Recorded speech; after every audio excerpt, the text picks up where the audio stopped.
كضحك. سي هشام نفهم منك باللي سبتهم ليا درك اديو ساميكو راح انا بالنسبه لي شخصيا ما بغيتهمش يعطيوها، حيت ما كان راه صخره صاحبي، صخره، وكنربحوا معاه اكثر من الا دخلنا اش غادي ما دخلنا والو، راه جوج صخرات. ودابا راه عرفتي راه كتجيب لنا فلوس، راه قلت لك طيحنا الاوروب كامله على قبل ديك سبتهم مره حلينا لهم الحدود داخل. انا داكشي اللي داير اردوغان حتى هو داكشي نفس ودوسي اخر ماشي بحال 6 مليار، راه كتطلع على 4 القرون، راه ماشي من 75 ولا شي حاجه، 4 القرون راه دازت من اليد راه. ستة 6 القرون انت شتي داك جبل الطر جبرالتار حتى هو راه نفس المشكله، اسبانيا ما تنوضش توت على الانجليز، راه قضيه فيها قضيه قديمه. موضوعي، ما رايك في تطبيع بلدك مع الكيان؟ خويا التطبيع في واحد الوقيته كانت اون بون ايدي، كانت فكره جيده. دابا خويا ما نكذبش عليك، نتنياهو خصو يطير ان شاء الله، يطير خصو يطير نتنياهو، خصو يحيد، باسكو نتنياهو مسطي هبيل، وجي لامبرسيون الى با د ليميت، ما عنده حتى شي حدود، ما عنده حتى شي والحمد لله ما استقبلناش. راه كنا نستقبلوه في المغرب قبل الحرب، دعاه محمد السادسي. والحمد لله ما استقبلناش. ودابا البيرو اللي دايرين في اسرائيل راه جمدنا العلاقات، ولكن التطبيق باقي. جمدتوا حتى علاقه؟ لا مشاو في حالهم، لا ما جمدناش، ولكن مشاو في حالهم، سدوا البيرو ومشاو. اي ما تكذبش لا درك نفهمك علاش مشاو. عندهم تقريبا 10 شهور وهما غير موجودين. علاش؟ لانهم كانوا خايفين من رده الفعل الشعبيه تاع الدول اللي هما مطبعين معاها، فسحبوا البعثه الدبلوماسيه تاعهم. اوكي، من عندكم، من الامارات، من البحرين، من الاردن، من مصر. اما الان ما عندوش شهر ملي جاكم مدير مكتب اتصال جديد السي حسن كعبيه. فواش رايك؟ حسن سميتو؟ اسمه حسن. وي واخويا اش غادي نقول لك انا، شوف اسرائيل عندها علاقات مع العالم كامل، السعوديه عندها علاقات مع اسرائيل، ايران لا السعوديه ما عندهاش علاقات. طبعا راه باينه عندها علاقات مع ايران براسها. لا اله الا محمد رسول الله. لا وجود لسفاره اسرائيليه في السعوديه خلينا نحكم بمنطق دبلوماسي. هشام تهبط مستوى النقاش، سأنهيه. تهبط مستوى النقاش ونبداو نتمهبلوا ونهربوا الهربات تاع الدر هادو، سأنهي النقاش. السعوديه ما عندهاش، السعوديه عندها مفاوضات. شكون اللي شاد البروجي ديال السيكوريتي في مكه؟ اسمعني، السعوديه عندها مفاوضات مع الجانب الاسرائيلي من اجل التطبيع. اما العلاقات ما عندهاش علاقات، لا وجود لسفاره اسرائيليه على الاراضي السعوديه ولا وجود لسفاره سعوديه على الاراضي الفلسطينيه المحتله. فقل لي ببساطه، هل انت مع التطبيع او ضد؟ انا مع التطبيع. شوف اخي، انا انت تري انتيليجون بالدقيقه. اتمنى ان يكون واحد من الاخوه الفلسطينيين في الاستماع. اتمنى، مش عارف اذا في اللايف ما تخلينيش نكمل، راه سي بلو كومبليكي كسا. اذا موجودين في البث يتفضل. انتوما اخويا الجزائريين وزات بينار، واش مع التطبيع ولا ضد التطبيع؟ مع التطبيع ولا ضد التطبيع؟ سي با اوسي بينار. انتوما وزات بينار، عندكم واحد ولا صفر ولا واحد. خليني نكمل ريزونمون ديالي، راه سي با اوسي سامبل كو. راح نسمع لك دقيقه. راح نسالك لماذا هل هناك فلسطيني او فلسطينيه يتفضل يطلب القص رجاء؟ اذا موجود اي فلسطيني او فلسطينيه في الاستماع، الرجاء ان يطلب القاس حتى يشترك معنا في النقاش، حتى يكون الصوت الفلسطيني حاضر. اذا فيه اي فلسطيني يكتب لي رجاء بانه فلسطيني في التعليقات وسينضم الينا للنقاش. هشام، لماذا انت مع التطبيع؟ تفضل. انا مع التطبيع لان العالم كامل معترف، تقريبا العالم كامل حيد غير ايران والجزائر، تقريبا العالم كامل كيعترف باسرائيل ياك. انا مع التطبيع لان مصر مطبعه، الامارات مطبعه، اردن مطبعه، بحرين مطبعه. دقيقه هشام، متاكد فقط من الهويه. علي اخي امين من الجزائر. لا خويا معليش، ناخذ واحد فلسطيني بعدين خويا نفتحوا القصد ان شاء الله. معليش اوكي. كوتش يقول لي انا من فلسطين. كوتش اطلب قصد رجاء. الفلسطينيين بنفسهم راهم مطبعين، راه النهار كامل هما كيهضروا مع اسرائيل وكيتشاوروا معاهم، وهذا راه معترفين باسرائيل. كوتش دقيقه يا هشام، دقيقه، لا عباك ما يحبش الازعاج، قلت دقيقه درك نعطيك كامل المجال باش ترد. قلت لك اليهود عندنا العلاقه ديالنا مع اليهود ماشي بحال العلاقه ديالكم مع اليهود نتوما. حنا اليهود عشنا معاهم. قول لي علاش طبعتوا، قول لي واش تستفيدوا من التطبيع.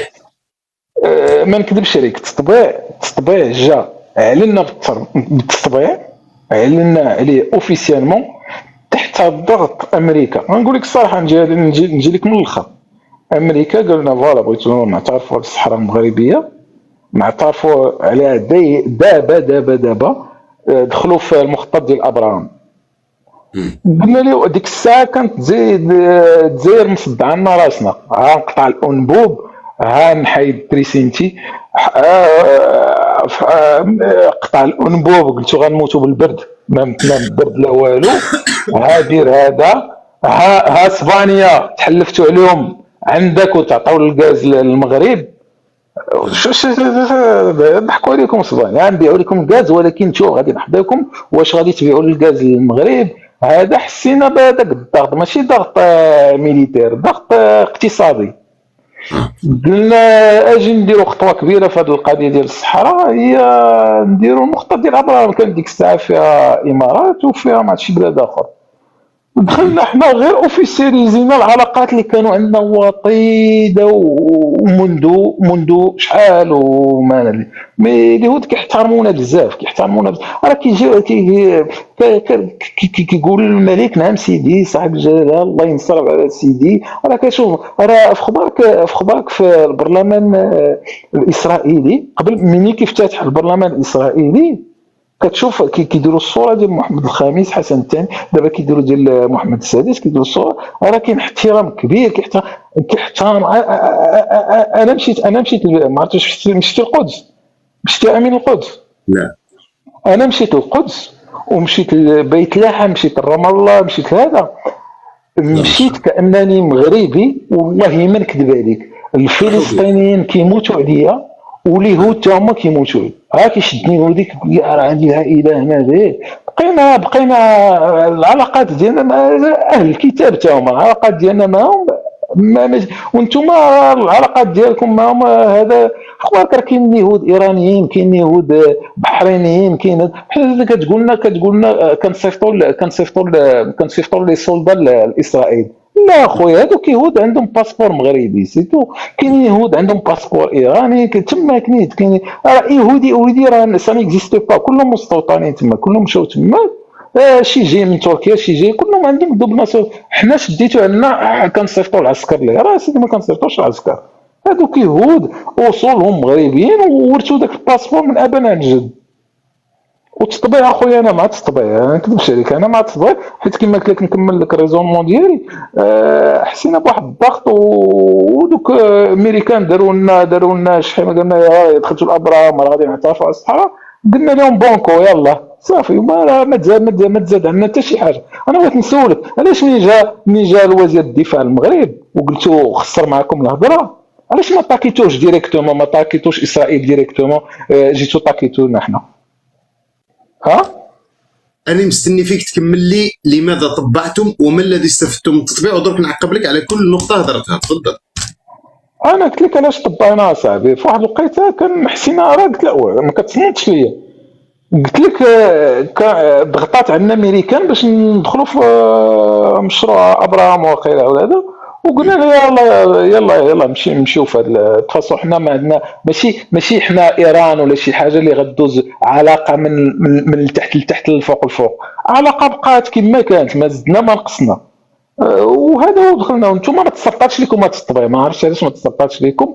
وكما قلت لك فوالا جا عندنا السيد، ما غاديش نسدوا ليه فمه، هو بدا يجبد في الجزائر. علاش بدا يجبد في الجزائر ما فهمتش، ولكن علاش ما جاوبتوش هو وجاوبتو اسرائيل نطوا لينا حنا شوف درك كي تخلص تحط ميوت ونجاوبك عليهم كامل. قلت لك قول لي واش استفدتوا من التطبيع.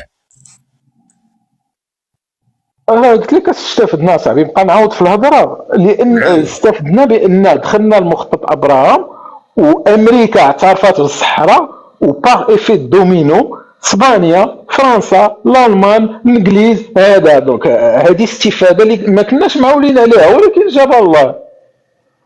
نزيد نعاودها عاوتاني يا صاحبي، هذا ما كان. هادشي اللي بان لي انا في. ودابا التطبيع جبنا غير الصداع، علاش مطبعين معنا نتنياهو. حط ميوت عيشه، حط ميوت عيشه مره ثانيه. صحيت.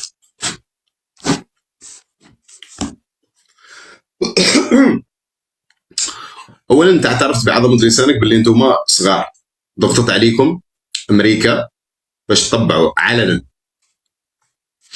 وانت اعترفت بعظمه لسانك بقوه الجزائر، بانه الجزائر لما قطعت عليكم الغاز وقطعت العلاقات زاد هذا الشيء دفعكم للجوء الى الحضن الامريكي والاسرائيلي. هذا اعترافك. واعترافك كذلك بعظمه لسانك بانه علاقاتكم وطيده معهم منذ القديم، وهذه دائما نقولها الخوتي، يقولها انه المغرب لم يطبع، المغرب تصهين. هناك فرق بين انه يطبع وانه يتصهين، لانه التطبيع موجود من زمان. الحركات السوسيه موجوده في المغرب منذ سنه 1900، يعني بعد 3 سنوات من اول اجتماع للحركه السوسيه، نظن كان في بازل السويسريه. اوكي، فجميل جدا اعترافك. لكن صراحه انا لو كنت مكانك لا اتشرف ان ترفع صور ملوكي في قلب الكنيسه الاسرائيلي، والله شيء مخزي صراحه. يعني الاسرائيلي بعد كل اللي عملوا في غزه، يعني نشاهدوا اوروبيين لا علاقه لهم لا بالعروبه ولا بالاسلام يبكون في قلب البرلمانات الاوروبيه ويدعون بان يحرق نتنياهو في جهنم، وانتم تتباهون بانه الاسرائيلي اللي دار افظع الجرائم رفع الصور تاع الملك تاعك. الصور تاع الملك تاعك هذا دليل، او الملوك تاعك، انت قلت الخامس وقلت الحسن الثاني وقلت محمد السادس، فكلهم ما شاء الله كلهم قدموا خدمات جليله للكيان الاسرائيلي المحتل. هذا اعتراف منه. قلت لي انت ما صفتوش العسكر. بالنسبه لصفتوا العسكر وما صفتوش، انت تتحدث وكررتها مرارا وتكرارا اتفاق ابراهام. اتفاق ابراهام فيه بنود عسكريه خويا العزيز، فيه اتفاقيه دفاع مشترك خويا العزيز، فيه اتفاقيه دفاع مشترك. البروفيسور البطيوي هو بروفيسور مغربي، هو من اكد بانكم ارسلتم 4000 جندي.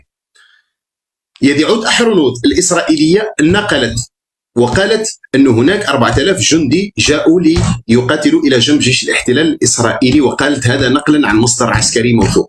نضيف لك عليها ثالثا، شارك معي إخوان وأخوات من غزة، من قلب غزة، أطباء وصحفيين، وقالوا لي أنه والله كنا في حواجز أمنية يوقفون جنود مغاربة لابسين البذلة الإسرائيلية وحاملين السلاح ووقفونا. أوكي؟ دون أن أحدثك طبعا على أنه ثاني أكبر جالية من المستوطنين الإسرائيليين هم من بلدك المغرب، فأنت تساعد في استعمار الفلسطيني. أنت قلت بأنه طبعتم حتى أمريكا تعترف بالصحراء، وأنا بديت لك البث بآخر بيان صادر عن الخارجية الأمريكية.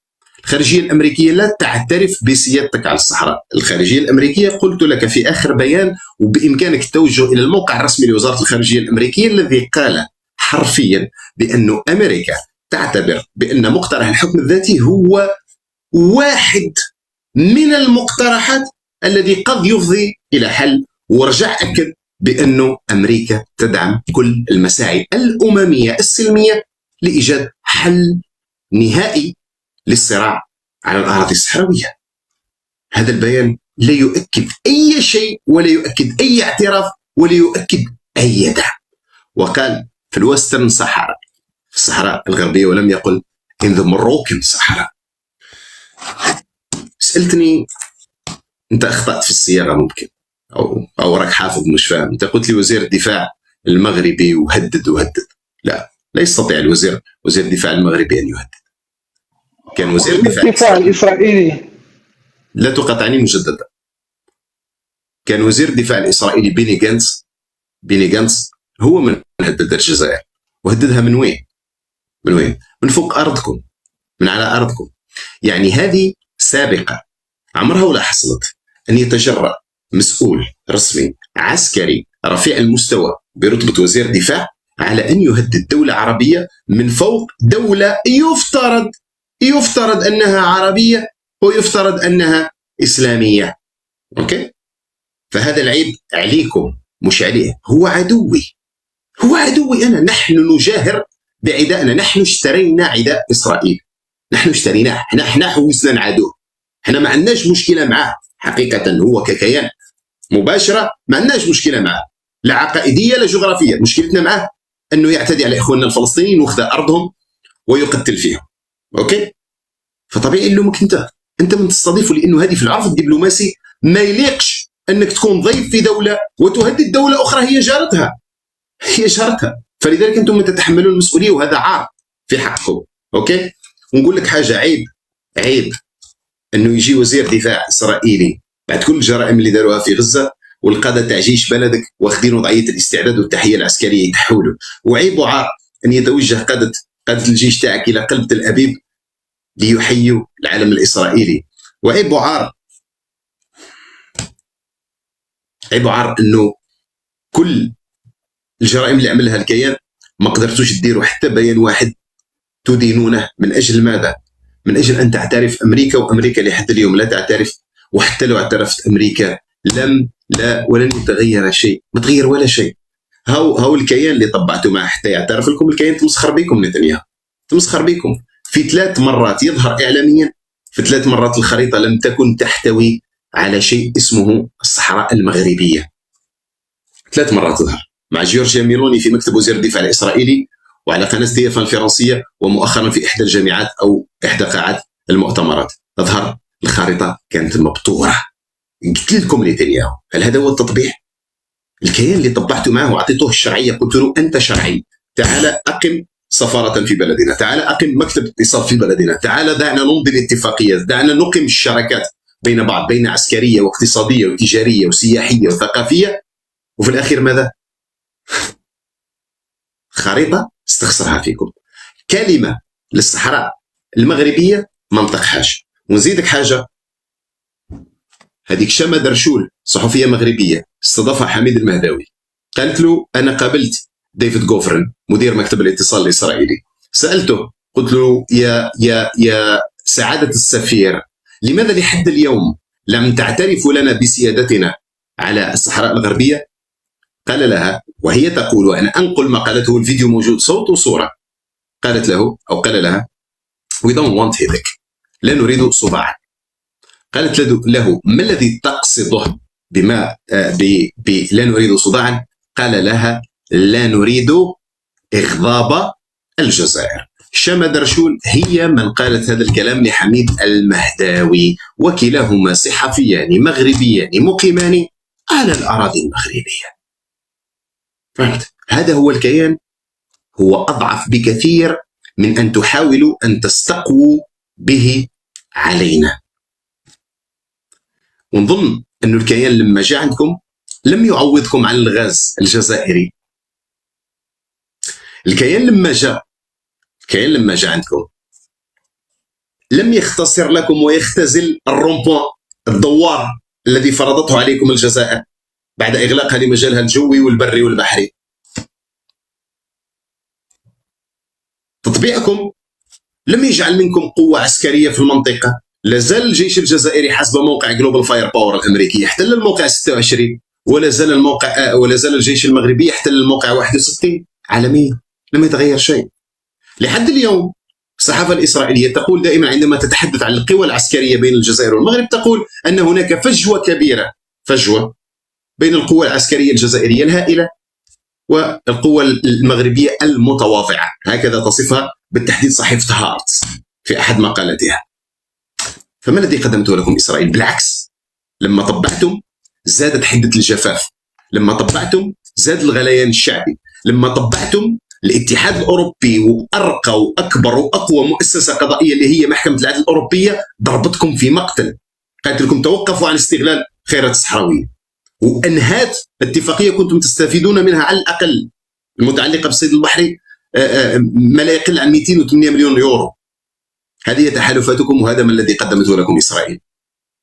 راح تقول لي تكنولوجيا والسلاح، نقول لك اذا التكنولوجيا الاسرائيليه هذه متطوره لهذه الدرجه، لماذا لم تحسم صراعها مع شباب غزاوي محاصر لما يزيد عن 17 سنه قصفته باطنان مطنطنه من المتفجرات، ولم تتمكن منه، ولم تتمكن من ابرز قادته على راسهم محمد السنوار.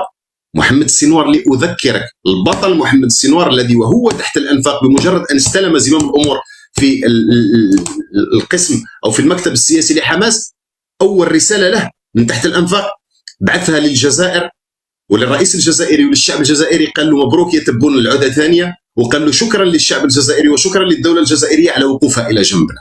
فهذه بالنسبه لي انا شهاده نعتز بها من بطل، هو المطلوب رقم واحد لدى الكيان. اما انتم طبعتم وبعتم القضيه واحرجتم حتى الاجيال المستقبليه، يعني الاجيال المستقبليه راح تكون متبرئه من انكم في عز ما دول اوروبيه يا عباد الله، دول اوروبيه صارت تدعم القضيه كصورة كاسبانيا وسلوفينيا وايرلندا، ويدينون نتنياهو ويقطعون معه العلاقات، وانتم لا تتجرؤون على طرد حتى مدير مكتب الاتصال. والكارثه انه الاباده لم تنتهي بعد، وزادوا بعثوا لكم مدير مكتب جديد اللي هو كما قلت لك حسن كعبيه، وبعد جيت تقول لي التطبيع ما التطبيع، يرحم بوك.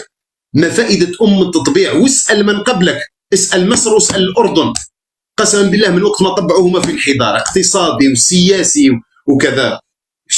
ما الذي سيقدمه لك الاسرائيلي؟ مجنون. الاسرائيلي راح يقدم لك تكنولوجيا السلاح اللي صرف عليها ملايير واللي خسر عليها سنوات، يمد لك الزبده تاع تعبه. مجنون انت؟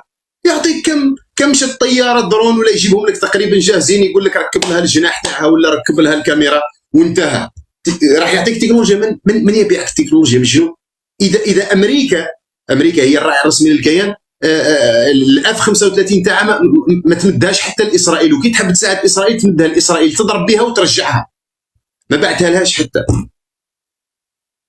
يعني من دون البشر ومن دون القوى ومن دون الكيانات ما لقيتوا الا الكيان الغدار الغير شرعي حتى تحطوا يده في يدكم، والكارثه يجي على ارضكم يهددنا.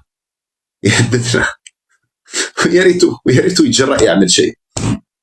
هاي ما عندهاش شهر ونص ناقله نفط جزائريه توجهت من ميناء سكيكدا الى قلب لبنان، اوصلت الفيول للاخوه اللبنانيين الذين كانوا يعانوا من حاله انقطاع كهرباء بفعل نقص الفيول، زودناهم ولا حلوف تجرأ يقترب منها.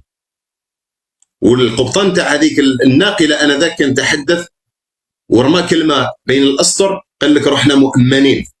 ويبدو انه الثقب الاسود كان يسبح تحتها تجهزا لاي صعلوك او اي ضبع من الضباع المتكاثره في الشرق الاوسط للاقتراب منها.